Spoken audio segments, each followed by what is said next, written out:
കത്തിക്കരിഞ്ഞ വണ്ടി കൊണ്ട് എന്തുണ്ടാക്കാനാ? ഞാനൊന്നും പറയുന്നില്ല, കൊള്ളാം. അല്ലെങ്കിൽ തന്നെ 108 പണി തിരക്കാം. അതിൻ്റെ ഇടയിൽ അവന്റെ ആശാനെ, ഞാനത് ആശാനെ ബുദ്ധിമുട്ടിക്കാതെ രാവിലെയും രാത്രിയും പണിയെടുത്ത് ശരിയായിക്കോളാം. ഞാൻ നാളെ കട്ടപ്പനയ്ക്ക് പോവാ. നീ ഇവിടെ ഈ തുരുമ്പും ചൊറിഞ്ഞുകൊണ്ടിരുന്ന് ഇവിടെ വരുന്ന പണി കളയരുത്, പറഞ്ഞേക്കാം.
ആദ്യം ആശാൻ തന്നെ ഒന്ന് സ്റ്റാർട്ട് ചെയ്യണം. രമേശ, 2 നാരങ്ങ എടുത്തിട്ട് വാ. ഇപ്പൊ കൊണ്ടുവരാം. ഒന്ന് മാറി. കൊള്ളാടാ മോനെ.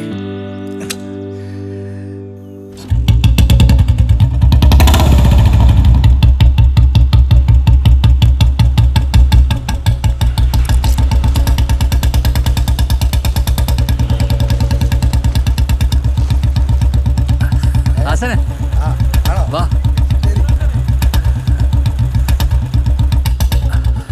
പോവാം.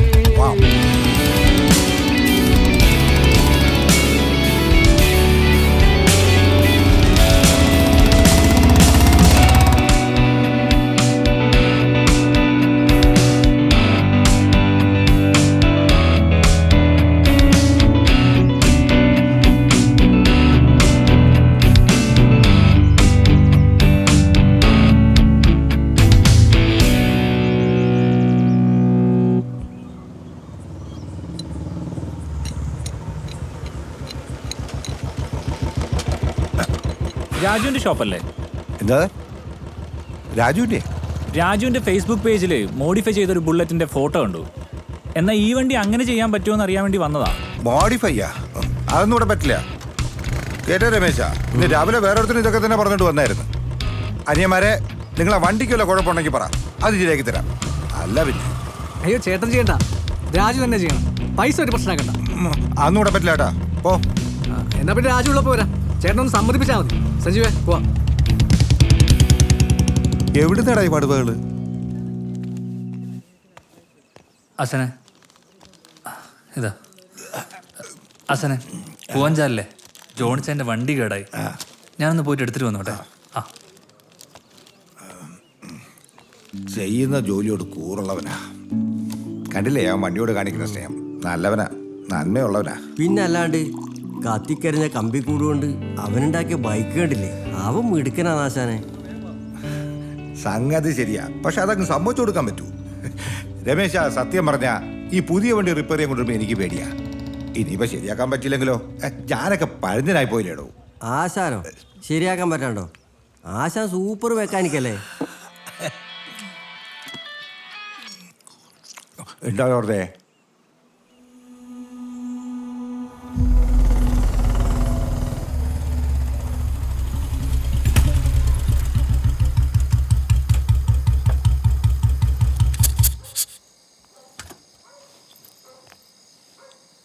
അസനെ അസനെ ഇതെങ്ങോട്ടാ?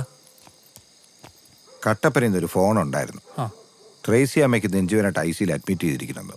അയ്യോ, എന്നാ പിന്നെ ഞാനും കൂടെ വരാം അസനെ. ഏയ്, വർക്ക്ഷോപ്പ് അടയ്ക്കണ്ട. നീ കുറച്ച് ദിവസം ഷോപ്പ് നോക്ക. അയ്യോ, ഞാൻ ഒറ്റയ്ക്കോ? നീ എൻ്റെ പേര് കളില്ലെന്ന് എനിക്ക് ഉറപ്പാ. ഓട്ടട മോനെ. പിന്നീട് ആശാൻ തിരിച്ചു വന്നില്ല. ഇടയ്ക്ക് ആശാൻ്റെ ഒരു ഫോൺ കോൾ വന്നു. ഈ കട നിൻ്റെയാണെന്നും നീ ഇത് നന്നായി നോക്കണം എന്നൊക്കെ പറഞ്ഞു. അതായിരുന്നു ആശാൻ എന്നോടുള്ള വിശ്വാസം. നീ ഭാഗ്യവാനാ. നമ്മക്കുണ്ട് ഒരു മുതലാളി, ആ വേടക്ക് സ്വഭാവാ. 5ന്റെ പൈസ കുറയാണ്ട് വൈകുന്നേരം ആകുമ്പോ തിരിച്ചു കൊടുക്കണം. എന്നാ പിന്നെ നിങ്ങളെ സമയം കളയണ്ട. എൻ്റെ കൂടെ കറങ്ങിയിട്ട് വെറുതെ കച്ചവടം മുടക്കണ്ട. എന്താണ്ടത്? നാട്ടിൽ നിന്ന് ഒരാൾ വന്നാൽ സഹായിക്കേണ്ട നമ്മളെ കടമയല്ലേ? ഔട്ട്. അന്റെ മംഗലക്കാരി എന്തായി?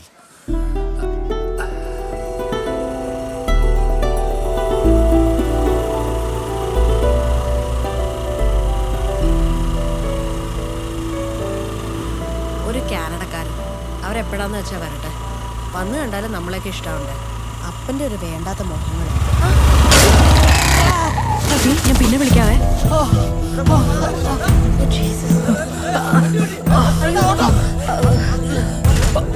ചേട്ടാ ഒന്ന് മാറി.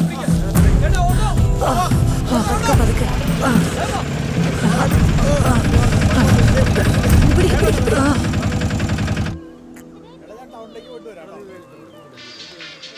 തിന്നാനും സമ്മതിക്കില്ല. ഹലോ. എടാ ക്രിയേഷേ. ആ ബോസാ, ഇതേതാ നമ്പർ? എടാ ഒരു ചെറിയ ആക്സിഡന്റ് പറ്റി. ആക്സിഡന്റാ? ഞാനിവിടെ സഹകരണ ആശുപത്രിയില്ല.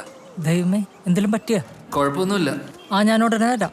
അതെ, നമ്മുടെ ബൈക്ക് ആ കാഞ്ഞിരക്കുല്ലി കവലയിലിരിക്കുക. നീ അതൊന്നും എടുത്ത് വർക്ക്ഷോപ്പിലെത്തിക്ക. അല്ല, അപ്പം അത് കേസാക്കണ്ടേ? ആ, ഒരു കേസും ആക്കണ്ട. ആ, ഞാൻ പറയുന്ന ചെയ്താൽ മതി. ശരി. എന്നാ ശരി. ദാ താങ്ക്സ്.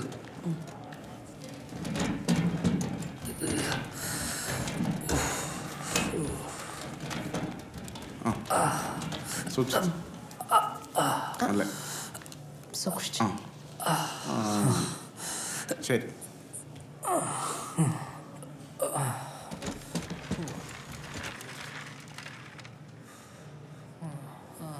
വേദനയുണ്ടോ? വേദനയൊന്നുമില്ല. പക്ഷെ എൻ്റെ ബുള്ളറ്റിൻ്റെ കാര്യം ആലോചിക്കുമ്പോഴാണ് അതിൻ്റെ ഹാൻഡിൽ ഒരു ഒടിഞ്ഞു കിടക്കുക. വണ്ടിയല്ലേ, അത് ശരിയാക്കി എടുക്കാലോ. നിങ്ങൾക്ക് കൂടുതലൊന്നും പറ്റാതിരുന്ന ഭാഗ്യമായി. വണ്ടി ഓടിക്കുമ്പോൾ ശ്രദ്ധിക്കണ്ടേ? സിഗ്നലൊക്കെ ഒന്ന് നേരത്തെ ഇട്ടൂടെ? ഫോണിൽ സംസാരിച്ച് സിഗ്നൽ ഇടാൻ മറന്നുപോയി. സോറി. സോറി. എന്നെ മനസ്സിലായോ? ഇതിൽ കൂടുതൽ എന്ത് മനസ്സിലാക്കാൻ? ഒന്ന് ഓർത്തു നോക്ക്. ആരാ? എൻ്റെ പേര് ലിൻഡ. എന്നെ ആദ്യമായിട്ട് പെണ്ണ് കാണാൻ വന്ന ചേട്ടനാ. 4-5 വർഷമായി. ഓർക്കുന്നുണ്ടോ? 10-60 പെണ്ണ് കണ്ട ഞാനിങ്ങനെ ഓർക്കാനോ? സിസ്റ്റർ ഇന്ന് ഡ്യൂട്ടിക്ക് കയറുന്നില്ലേ? ഇല്ല സിസ്റ്ററെ, ഞാൻ ഇന്ന് ലീവാ. ഇങ്ങതാ സിസ്റ്ററെ, ഞാൻ എടുക്കാം. അവിടെയല്ല, ബട്ടക്സില. അവിടെ തന്നെ വേണോ? ഒന്ന് ചെരിഞ്ഞേ. കയ്യിലെടുത്താ പോരെ? ചെറിയേ.